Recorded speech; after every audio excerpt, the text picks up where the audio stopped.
It's a strange game we play. Men spend their entire lives trying to polish the mask they wear, to appear flawless, unbreakable, whole. But perfection is the costume of cowards. The great figures of history, the ones who bent the world to their will, were never whole. They were cracked. And it was through those cracks that power entered. You've been told to hide your wounds, to bury your scars beneath a smile, but the universe, or whatever dark intelligence governs fate, does not seek the flawless, it seeks the fractured, because only the broken have space for something greater to move through them. Understand this: the self-made man is a myth born of vanity. He struts across the stage swollen with pride, believing he pulled himself up by his own strength. But he is full of himself, and what is full cannot be filled. He leaves no room for power to possess him.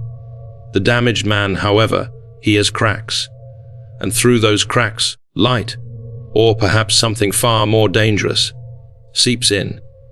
When life breaks you, it steals the illusion of control. You learn the truth Machiavelli wrote between the lines, that fortune is a storm, and no man commands the storm.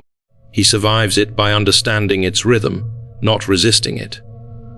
The broken learn this early. They have fallen before, and yet they float. While others sink in fear, the damaged man drifts. Calm, surrendered, dangerous. Damage is not destruction. A cracked sword can still kill.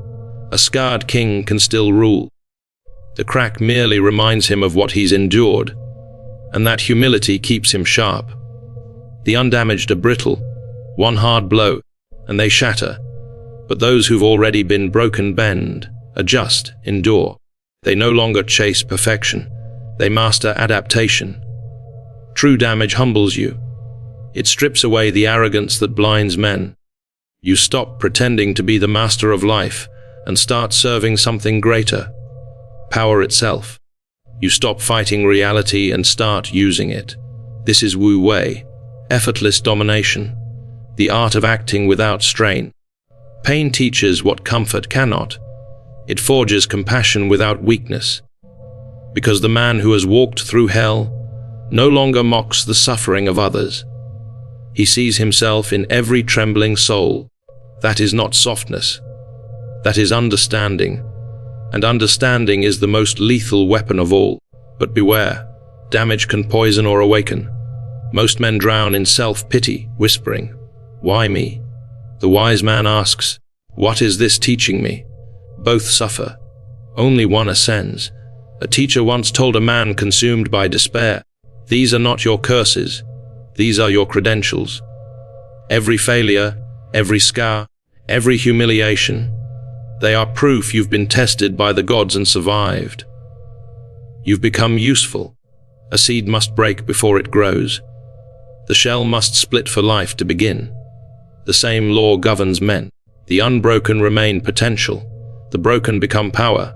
This is why the universe, or fate, or fortune, chooses the damaged, because they no longer fear pain. They no longer fear loss. And a man who fears nothing cannot be controlled. When you accept your damage, you become dangerous in the purest sense. Not reckless, not cruel, but untouchable, because the worst has already happened, and yet you're still here. The undamaged teach success. The damaged teach truth. The world doesn't need more perfect men. It needs men who have bled, fallen, and risen sharper than before. So show your scars. They are not your shame. They are your insignia.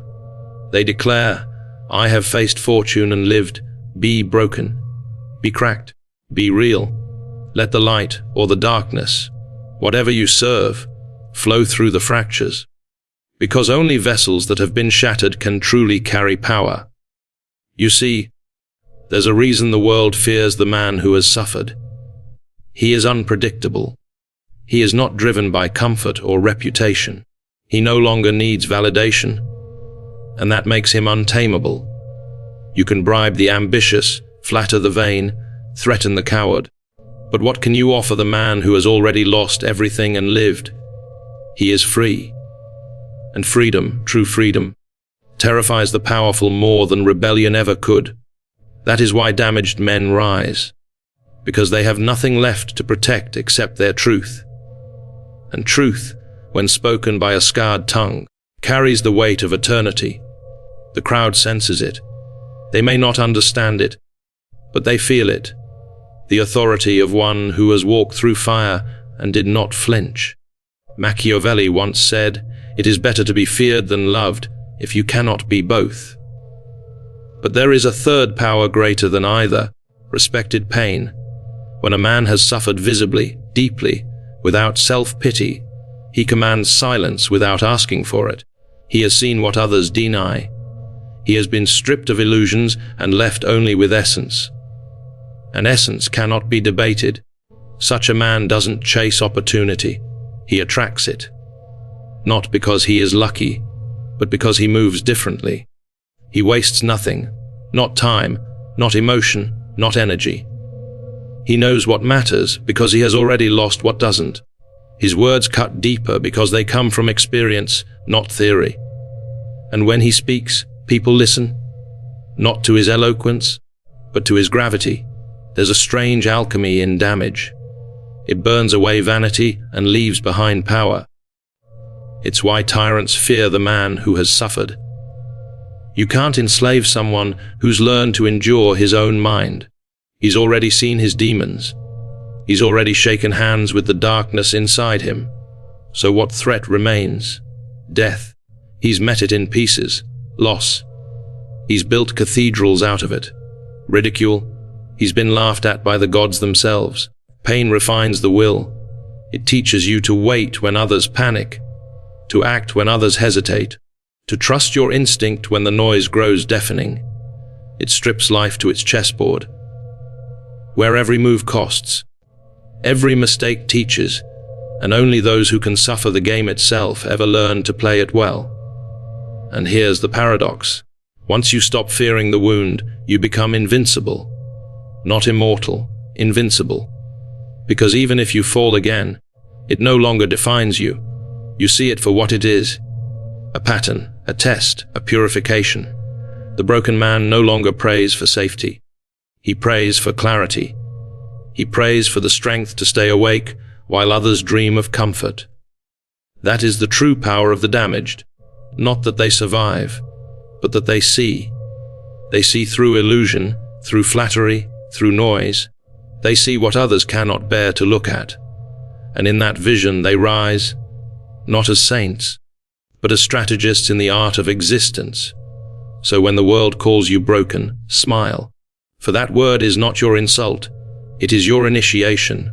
Let them call you damaged, fragile, strange. It only means you've been chosen by life itself to carry something heavier than comfort. Truth. You are not a victim of your cracks. You are the vessel through which light escapes the dark. And when others hide their wounds, you will turn yours into weapons. Not to harm, but to cut through the illusions that keep men asleep. The game favors the aware. The damaged are aware, and awareness is power.